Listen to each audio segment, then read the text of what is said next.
Welcome to Good Games Spawn Point, the show for younger gamers by gamers. I'm Hex. And I'm Bajo. And I am D.A.R.R.E.N. Oh, are you all better, Bajo? Oh, I am. Thank you very much, Darren. I'm completely snot-free. Too much information, but now you'll be able to come and play tennis with us, won't you?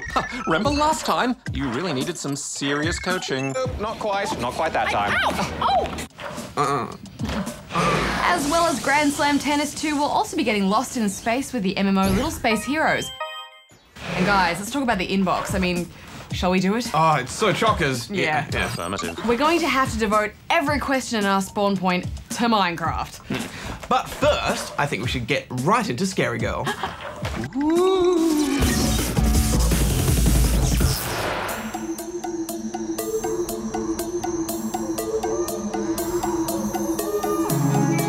ScaryGirl is a kind-hearted but slightly odd little girl who's befriended by a giant octopus named Blister. He swam leagues under the murky ocean to find fashionable items of clothing to dress her.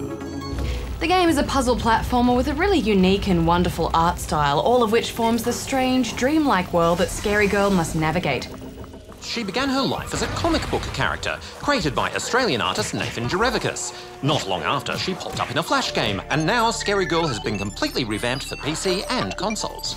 Armed with her trusty tentacle hook given to her by her octopus guardian, ScaryGirl doesn't know who she is or where she's come from, so she sets off on an adventure to find out. Platforming takes some careful timing, and it's often fiddly to navigate, and the game offers a fairly steep learning curve too. I have to say, I'm not normally a completist in games like this, but here, for some reason, those gems just called to me. I just had to get every single one of them, and often that meant death after frustrating death until I managed to snag a few of those hard-to-reach crystals without dying. Scary can use her tentacle hook to fight with and grapple enemies, which she can then throw at targets, slam into other enemies, or squeeze and pop for a bit of extra health. As you collect gems, you can spend them on new weapons or new attacks for Scary. I do think it's excellent when there's an extra incentive for collecting things in a game. Score chasing is one thing, but being able to use those gems to purchase new and better attacks really makes the player take that extra risk to grab those precious loots. Agreed, Darren, although some of those rarer purple gems were so punishing to get that I almost gave up on them. Almost. You gave up though, didn't you, Bajo? Absolutely, Darren. I must say though, I loved the enemies in this world. They're all so wacky and fun. Stampeding goats, hedgehogs, woodcutter bandits, angry owls, and birds that spit fireballs. I thought the levels were really fun. There's vertical platforming and sticky walls and grappling moments. The grapple was the one point that I thought really could have used some work. You know, sometimes I'd be swinging along and I'd see the circle activate on the grapple point and I'd hit right trigger and nothing would happen and I'd just fall. I just thought the grappling could have been a little bit more forgiving, like in something like Little Big Planet, for example. You know, grappling in that game is so fun because it's so easy to do and it isn't fiddly at all. I just wish there was some sort of ground slam attack for ScaryGirl, at least early on. In co-op, the rabbit character Bunny Guru has one, but Scary can't attack anything from above, only beside it or by hurling objects at it. I just found that a bit annoying considering how much time you spend jumping about the place. Yeah, and many of the attacks you do pick up in the game are moves that can only be pulled off after an enemy has already been grappled, so I would have liked a little bit more combat variety there. Playing in co-op is good fun, however, because of the way the camera moves, you need to play in complete tandem, lest one character get left behind or the vision of the other get obscured. Yeah, there's a few camera issues as you work your way through the levels. Often the camera shifts when you have the option of choosing a path from a fork in the road, but when this happens while jumping from one platform to the other, it can throw you off. Yeah, the game isn't perfect. I hit one glitch where I just fell out of the level and had to restart. But, you know, for the most part, it's a challenging romp with some pretty great level design. Final thoughts? Well, even with my little issues, I thought it was a wacky and well thought out game. I'm giving it 7 out of 10 rubber chickens. I enjoyed it too, although it starts to get pretty challenging about 6 or so levels in, especially if you intend to grab all those crystals, which I did. But you know, even with my rage moments, I just kept coming back, which is a pretty good sign. I'm giving it 7.5 out of 10 rubber chickens. Right, well, Bajo, while you go and read the news, Hex and I will get ready for the tennis review. Excellent. Did you iron your shorts, Bajo? No! You cannot be serious. You need crisp tennis shorts. It's an outrage! I don't like tennis, Darren. Tennis? I've had my fill of tennis for the year, I think. Bajo here with the good game news from around the world. Nintendo's 3DS handheld has become the fastest selling piece of video game hardware in Japanese history. The system sold 5 million units in just 52 weeks, compared to the previous record holder, the Nintendo DS, which took 56 weeks to sell 5 million. A patent filed last year by Sony has revealed the company is developing its own Kinect-esque technology. The patent covers a user-driven, three-dimensional interactive gaming environment, and that was filed by Richard Marks, the creator of the PlayStation Move. While many have labelled the Kinect as simply being a more advanced iToy, this may in fact be a more advanced iToy. Nintendo has confirmed the next Pokemon games will be Pokemon Black and White 2. Surprisingly, the games are in development for the Nintendo DS handheld rather than the more recent 3DS. The games also mark the first time the series has ever had direct sequels, with previous titles simply evolving into more advanced remakes. Currently, they are due to release in June in Japan and shortly before Christmas elsewhere.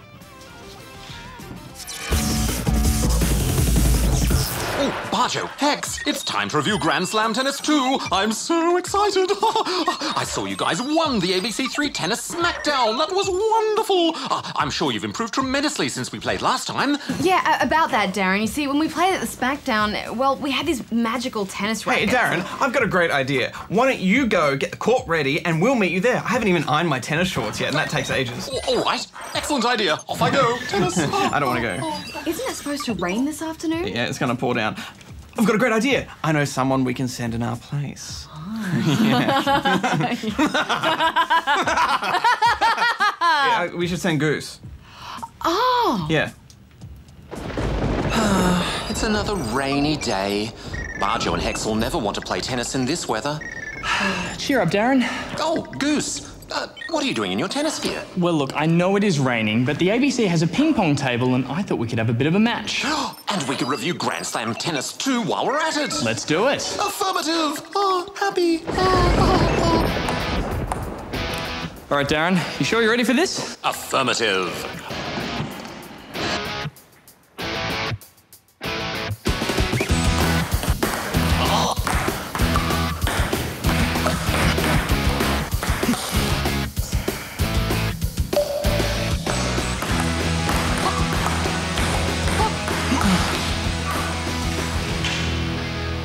Good shot, Goose. Well, Grand Slam Tennis 2 is quite a departure from the original Grand Slam Tennis, which was made exclusively for the Wii. This time, EA has gone for more of a sim experience. Yeah, the graphics are really slick. All the player models look like they're real-life versions, and the stadiums are really accurate too. Okay, 15 all. There are 3 courts included from each of the 4 Grand Slams. It's nice to be able to play on some of the outside courts in the Australian or the French Open, but in total the game only has 16 courts. Top Spin 4 has more than double that. Huh. Yeah, Darren, there's not enough variety, and even the green grass of Wimbledon eventually gets stale. The player roster's pretty good. There's all the modern-day stars like Roger Federer to some of the older legends like Boris Becker. According to my calculations, the game still has a very limited roster compared to other sports titles like NBA 2K and FIFA. But the game does have the Share a Pro function, which means you can create your own player or download others to fill out your roster, which makes it a little better. The devs have introduced a new control system for the game. Instead of mashing buttons to swing the racket, you can now hit your forehands, backhands and volleys by a flick of the right stick. It sounds great, until you play with it. Yes! Look, Darren, maybe spawnlings with opposable thumbs might enjoy the right thumbstick control a bit more. I really enjoyed using it when I was serving, and I found it gave more of a tennis-y feel. Yeah, it's not perfect. I think the best way to play is with a combination of both the thumbstick and the buttons as well. You can also play the game with the Move controller. Although it's not as accurate, I found it much more fun and enjoyable. However, one big problem was that there's no fatigue meter, and rallies can go on forever. Because they have to do it for hours on end. It's an incredible amount of endurance, speed and agility.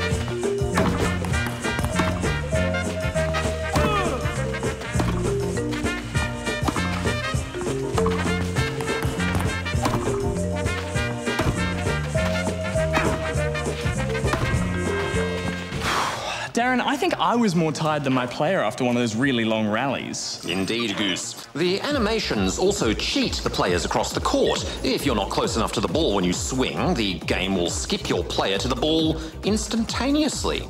But worst of all is the frustrating commentary by John McEnroe and Pat Cash. It's repetitive and, at times, irrelevant. Oh, yes. Great court coverage. Covered the net like a blanket. Yeah, but I'm actually going to give the game points for including commentary when most other games just choose to skip it.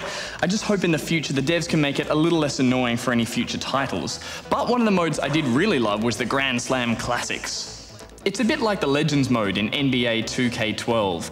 The game takes you to an important match in the past and you have to fulfill the goals. It's a great way to learn about tennis history and rewrite it if you're a fan. Again, the presentation here is fantastic. Older matches have that retro broadcast quality, and it's definitely a plus for the game. Okay, back to it. Affirmative. My turn to serve. I found the career mode to be atrocious. The devs really dropped the ball on the difficulty. I was able to win the Grand Slams in my first year of playing, but once I reached my 4th year, the difficulty was increased to Superstar. It just doesn't make sense. Yeah, I agree. On the whole, the difficulty sliders were weird. On the lower levels, all you have to do is rush the net to win, and on the higher levels, the AI rushes the net against you, and no matter how hard you try, you can't lob or pass them. It feels a bit cheap. Darren, I wasn't ready. I wonder if the developers have even watched tennis lately. It's not very realistic when a player like Novak Djokovic consistently rushes the net. Huh. Good game, Darren. Affirmative. So, final thoughts? Well, I think the best thing about this game is actually playing with your friends or online. It's way more of a challenge, and it's so much more fun than playing against the derpy AI. I'm giving it 7 rubber chickens. I feel that Grand Slam Tennis 2 takes many steps in the right direction for tennis games. Alas, it has too many issues to be truly enjoyable, so 6 from me. Ooh, my antennae are tingling. I think Bajo and Hex are answering Minecraft questions and our spawn point. Ooh, I must be off. Quick, Goose, help me take off my sweatbands. Okay. You know robots can't sweat. Affirmative. I just wear them to look good.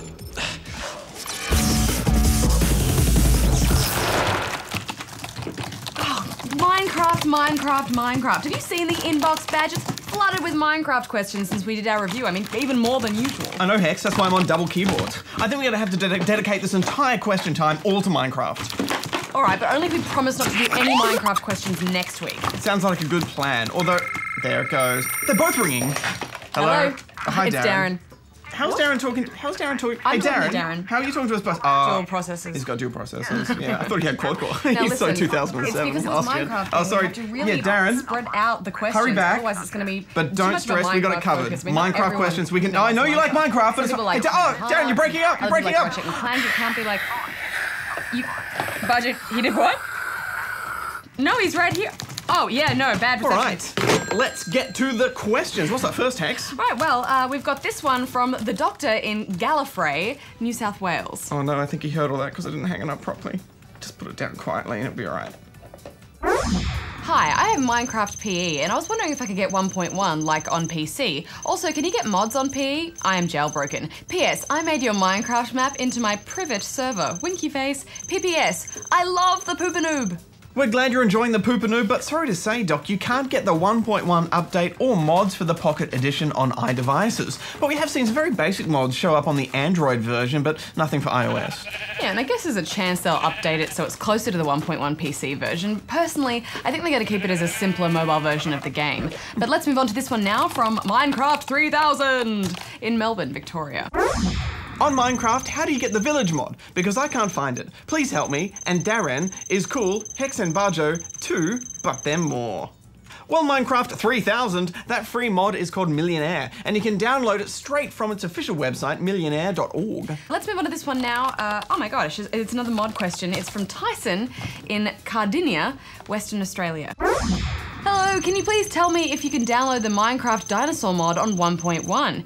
If you can, please show it, but if you can't, can you please tell me what version you need and show me how? I am 10 turning 11 and I need help because nobody has got it at school. Thanks, from Ties.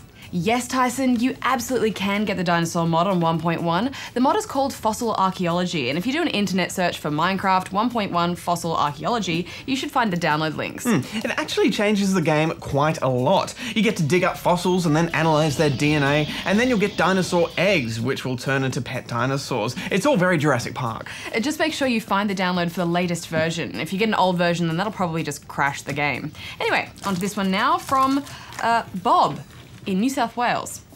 How do you make a splash potion in Minecraft? P.S. I love your show. Well, thanks, Bob, but that's easy. All you have to do is add gunpowder to any potion, and that will turn it into a splash potion. Simple. Moving on to this one from Jonathan in Ballarat, Victoria. Oh, it's coming through on my head now. Oh, you know the chip in my head? When did you get a chip in your head? Oh, ages ago. Darren's sending me messages to my brain. Hang on. Gosh, I can see the entry point. Blocking, delete, if Darren, then delete. Is that deep when you go through metal detectors? Yeah. At the airport? Yeah. Really? Yeah, and it also transforms into a jet and I can fly.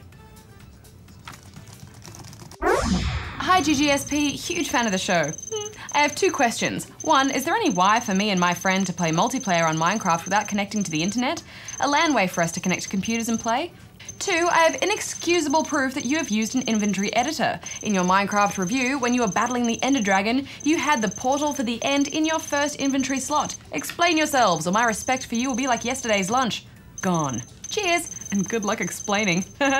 Well, Jonathan, you can absolutely play over a LAN or local area network. Now, this is a little bit technical, so if you're struggling with it, you might need a grown-up to help you out. But first things first, download the free Minecraft server program from the official website and then open it up. Then start up Minecraft on your computer and connect to your server by typing in 127.0.0.1. Then press Alt plus Tab to get back out to Windows. And if you're on Windows 7, simply type CMD into the Windows search bar and hit Enter. If you're on an older version of Windows, then you'll need to click into Run and then type CMD into that. That brings up the command window, and in there type ipconfig and hit Enter. You'll now see a whole bunch of information, but all you need to really worry about is the IP address it shows near the top. Write that address down and then get your friend to start up Minecraft on their computer and connect to your server using that address. There you have it. You're playing Minecraft over LAN. It's a shame it's so complicated. That's how we used to connect to games 20 years ago, but now it should be all point and click. I guess it's all training. As for using an inventory editor, you're right, because we totally did. But in our defense, we never said that we've never cheated. We only said that we didn't cheat to make our world, which is absolutely true. Hand on heart, nothing in our main world was created using an inventory editor. And we did try very hard to find a stronghold within an end portal in our world, but after spending days looking for one, we eventually had to give up because we really needed to play the end game so that we could review it for you guys. So we started a new world and cheated our way there. But speaking of finding end portals, we have this from Reese in Queensland. What's going on now? I'm getting a fax. It's a fax machine. It's from Darren. Dear Bajo and Hex, this is a very detailed fact about how computers connect to each other and why we're big noobs for not understanding it. I understand it, Darren. I understand. You're sending this on a fax. That's old technology. Just saying that it's complicated. On Minecraft, how do you find an end portal? As we just said, we weren't able to actually find one ourselves, but we do know how you're supposed to find one. Yeah, the secret is you have to craft some Eyes of Ender to show you the way. And to make those, you need to combine Ender Pearls collected from Endermen with Blaze Powder, which you can craft from Blaze Rods collected from Blazes. Endermen are easy enough to find, although they don't always drop pearls, so you might have to kill a few to get one. But Blazes are a bit trickier to track down and only appear in specific places within fortresses in the Nether. There are also fireball shooters, so they're quite nasty to fight. But once you've created your Eyes of Ender, the journey begins. Go outside somewhere clear and use your Eye of Ender. It'll fly up into the air and then head for a short distance in the direction of the nearest end portal. Annoyingly though, they break and disappear quite frequently, so you'll have to have a few spare ones on you. And then once you've actually found a portal, you need another 12 Eyes of Ender to put one in each of the portal blocks. Once they're all activated, the portal to the end will open. But one of the reasons we gave up looking is our Eye of Ender stopped in a spot which should have meant the portal was directly below. But when we dug down, there was no portal anywhere, and it wasn't even a stronghold. I think it's probably because our world was created mostly before version 1, so the strongholds haven't spawned in properly and confused the game. Yeah, sounds likely. But let's move on to this one now from Tony87 in Hobart, in the ACT apparently. I don't think that's right. Hey guys, how do you complete the dragon on Minecraft? I have tried and tried. If you don't tell me, I'll become the biggest noob in the world. P.S. I love your show and I hope one day I get to meet you guys. You have the best show in the world. Well, Tony, the Ender Dragons are quite tough, but the first thing to worry about is destroying all of the Ender crystals scattered around. These recharge the Ender Dragon's health. There's no point trying to kill him while the crystals are there. The best way to destroy them is by using a bow and arrow. You can try and climb up the towers and break them with a sword or pickaxe if you want, but they do explode when destroyed, so watch out for that. And once they're gone, we'd suggest sticking with the bow and arrow and just go for the head if you can, as it does extra damage. And then it's just a matter of avoiding his attacks and chipping away at his health until he dies. It's a good idea to put a bed next to the end portal and sleep in that before you head through. That way, if you die, you'll respawn nearby. And it's wise to have some armor, loads of arrows, some spare food, and a few health potions. Well, good luck with it, Tony. If you succeeded, then you'll have officially finished Minecraft. And on that note, we've officially finished... While early lands had cabling based on coaxial... Hacked us again. No, our firewalls were impenetrable. I was sure of it. Oh, it's so loud. Darren. All right, well, you know what to do with those questions, Spawnlings. Send them in here. Unshielded twisted pair by using cat. Just leave him to his business. Of course, depending on the distance and number of connections involved, a LAN could also be considered a metropolitan area network, or MAN, Darren. or a wide area network, also known as a WAN. Do you think we could possibly get on with the show now, please? Affirmative. Right, well, those who've been watching Spawn Point for quite a while may remember a developer called Bubblegum Interactive, and we visited them to look at their game Little Space Heroes, which has now been released. Yes, it's an MMO, a massively multiplayer online role-playing game, and we've been having a great time rocketing around, stumbling across the odd secret, and, making burgers. There is a story to follow in Little Space Heroes. You start out as a cadet and the game guides you through building up your character to ready you for space. Whether you follow this story is up to you, but soon after, you can explore the outer reaches of the galaxy. Like other MMOs, the more time you put in, the more you will get out of it. And this game actually gives you quite a lot to do, even in the free version. But I couldn't help but notice how quiet it was. There were some times where I hardly encountered anyone at all. I wanted to start a band and I only got one taker. When I rock out, I want to rock out with buddies. It is quiet, but hopefully that'll change when more gamers discover this. If you've played Club Penguin, then you'll feel comfortable straight away here. The interfaces are really similar and there's plenty to discover. You visit planets with lots of crystals and flowers, and each one has its own challenges and mini-games.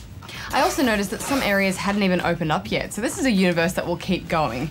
Like pi, the number that never ends. Oh, pi is equal to 3.14159265358. Darren, we don't need all the numbers. Because pi is an irrational number, its decimal representation never ends and does not repeat. Supercomputer calculations have determined over 10 trillion digits of the decimal representation of pi, and no simple pattern in the digits has ever been found. It's fascinating. Shall we get back to the review? Affirmative. What's up with him today? He's all about the facts. Oh no. Facts, man. Anyway, there are some activities in this MMO that sadly aren't that much fun. I liked flying around in starjets and meeting friends, but I think even the youngest of gamers will find some of the games a bit too simple. Moving the mouse left and right to collect gems or pressing the spacebar gets old, and you have to do some of these puzzles hundreds and hundreds of times to earn a badge. I preferred Moshi Monsters and Club Penguin a bit more. It needs more robots. Some of those games took me back though. There was one that was quite similar to Super Buster Move and another one that was quite like Asteroids. I mean, they're not exactly the same, but those are classics and it was good to go back there. I also found myself enjoying the odder moments. I was cooking burgers and just wanted to keep them coming. I'm sure there wasn't a lot to it, but I still enjoyed it. Although, maybe I was just hungry. Back in 1997 in Japan, the game Burger Burger won a cult following. It was a burger making sim. I'm still waiting for a toasted cheese sandwich making sim though. Maybe I should make one. Yeah, maybe you should, Darren. Hex, I thought it still could have been more complex. I enjoyed them, but you know, this is space, and that character creation tool, it was so limited. Why not have cool, crazy aliens and robots even? Affirmative, needs more robots. There were also some other odd things, like getting messages of congratulations even when you've just scored 0 coins or rewards. Mixed messages, people. I played the free version, which is pretty good, but if you do pay, you can get things like customize your starjets and jetpacks, you can get critters, and also get furniture for your pad. Well, we should wrap this up, Badge. Will I see you in space? Probably, at least a little bit. I think because this is a Flash game, there is limitations on what it can do, but that also means it'll run on a whole range of computers. I'm giving it 6.5 out of 10 rubber chickens. Well, this is a game with lots of clicking, so it's quite easy to lose yourself in it, and it's also very safe, which is important in all online games. I'm giving it 7.5 out of 10 rubber chickens. So, Darren, who would be your target audience for this game? Oh, all ages. Everyone loves pies and grilled cheese sandwiches. Would you like to beta test it for me, Bajo? I'll eat as many pies as you want. Oh, wonderful. Right, well, that's all we have time for this week, gamers, but we shall return next week, and we're going to be having a party. Yay! A Mario party. It's the 9th one in the series. 9. Yeah, we'll also be puzzling our way through Lumine's Electronic Symphony on the Vita. Speaking of electronic symphonies, Goose will be here to tell us all about chiptune music and meeting some of the musicians who make it. Oh, I'll warm up my voice, Chip. La la la la. That won't be necessary, Darren. Oh. Until next week, gamers, Bajo out. Hex out. Darren out. Let him sing. All right. Doe, a deer, a female deer. Ray, a drop of golden sun. Me, a name I call my pies. Oh, in my belly, yum, yum, yum. Oh, I ate too many pies. He's ruined it. Now I need to go to the toilet to do the poos.